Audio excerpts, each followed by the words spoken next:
जय श्री कृष्ण। दोस्तों महाभारत में भगवान श्री कृष्ण द्वारा अर्जुन को दिए गए वचन आज भी हमारे जीवन के लिए बहुत उपयोगी हैं। अगर मनुष्य इन वचनों को आत्मसात कर ले तो उसका जीवन अवश्य ही सफल हो जाएगा। आज यहाँ हम ऐसे ही 15 अनमोल वचनों के बारे में जानेंगे।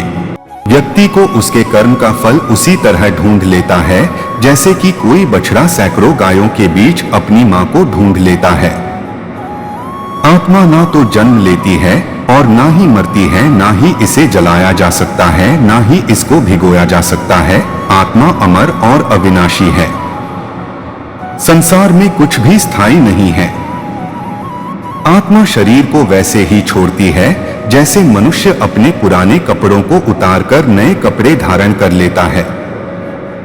व्यक्ति का सुख दुख, मान अपमान, लाभ हानि का एहसास करना मन की शरारत है। आत्मा का इससे कोई लेना देना नहीं है। जब यह संसार ही स्थायी नहीं है तब इस संसार की कोई वस्तु कैसे स्थायी हो सकती है। मैं इस संसार के सभी जीवों में विद्यमान हूं। मैं चींटी में भी हूं और हाथी में भी।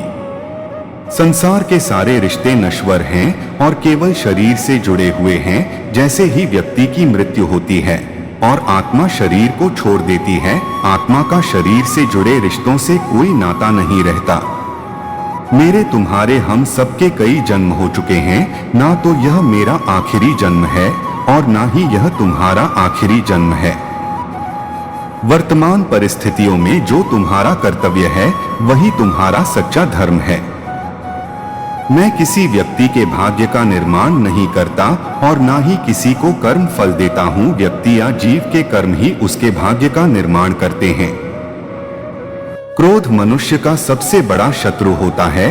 क्रोध के कारण मनुष्य की सोचने समझने की शक्ति नष्ट हो जाती है और उस व्यक्ति के पतन में ज्यादा समय नहीं लगता है।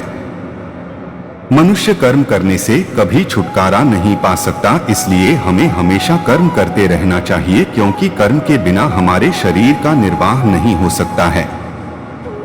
परिवर्तन होना ही इस संसार में स्थायी है, इसलिए मनुष्य को परिवर्तन से कभी नहीं घबराना चाहिए। मनुष्य का अपने मन को नियंत्रित रखना किसी घोड़े के नवजात शिशु को नियंत्रण में रखना जितना कठिन कार्य होता है। इंद्रियों के वश में होने से मनुष्य के जीवन में केवल विकार और परेशानियां ही आती हैं। मनुष्य के जीवन में सुख दुख का आना जाना सर्दी और गर्मी के आने जाने के समान है, इसलिए हमें इन्हें सहन करना सीखना होगा। निर्बलता ईश्वर देता है, लेकिन मर्यादा मनुष्य का मन स्वयं निर्माण करता है। जीवन में मनुष्य को अपनी वाणी को संयम में रखना चाहिए, क्योंकि वाणी से दिए हुए घाव कभी भी भरे नहीं जा सकते। मनुष्य अपने जीवन में उनके लिए शोक करता है जो इसके योग्य नहीं है। बुद्धिमान व्यक्ति किसी जीवित या मृत के लिए शोक नहीं करता है। मैं हमेशा तुम्हारे साथ और तुम्हारे आसपास ही रहता हूं, चाहे तुम कुछ भी कर रहे हो। जो हुआ अच्छा हुआ और जो होगा अच्छा ही होगा। स्वयं को मुझ पर छोड़ दो, केवल अपने कर्म पर ध्यान दो। कर्म ऐसा करो जो स्वार्थ रहित और पाप रहित हो। मनुष्य को जीवन में समय चाहे जैसा भी हो अपने परिवार के साथ रहना चाहिए। परिवार पर यदि सुख आता है तो वह बढ़ जाता है और यदि दुख आता है तो वह बढ़ जाता है। भगवान श्री कृष्ण कहते हैं कि सत्संग अर्थात अच्छे लोगों का साथ ईश्वर की कृपा से मिलता है, परंतु कुसंगति में पड़ना मनुष्य के अपने ही हाथों में होता है। वह मनुष्य जो सभी इच्छाओं को त्याग देता है, मैं और मेरा की लालसा और भावना से मुक्त हो जाता है, उसे शांति प्राप्त हो जाती है। भगवान श्री कृष्ण कहते हैं, अगर तुम्हें किसी ने दुख दिया है तो इसका बुरा मत मानना, क्योंकि लोग उसी पेड़ पर पत्थर मारते हैं जिस पेड़ पर ज्यादा मीठे फल होते हैं। स्वार्थ से रिश्ते बनाने की कितनी भी कोशिश करो वे कभी नहीं बनते, और प्रेम से बने रिश्तों को कितना भी तोड़ने की कोशिश करो वे कभी नहीं टूटते। यदि व्यक्ति शिक्षा से पहले संस्कार, व्यापार से पहले व्यवहार और भगवान से पहले माता पिता को पहचान ले तो उसकी जिंदगी में कभी कोई कठिनाई ही नहीं आएगी।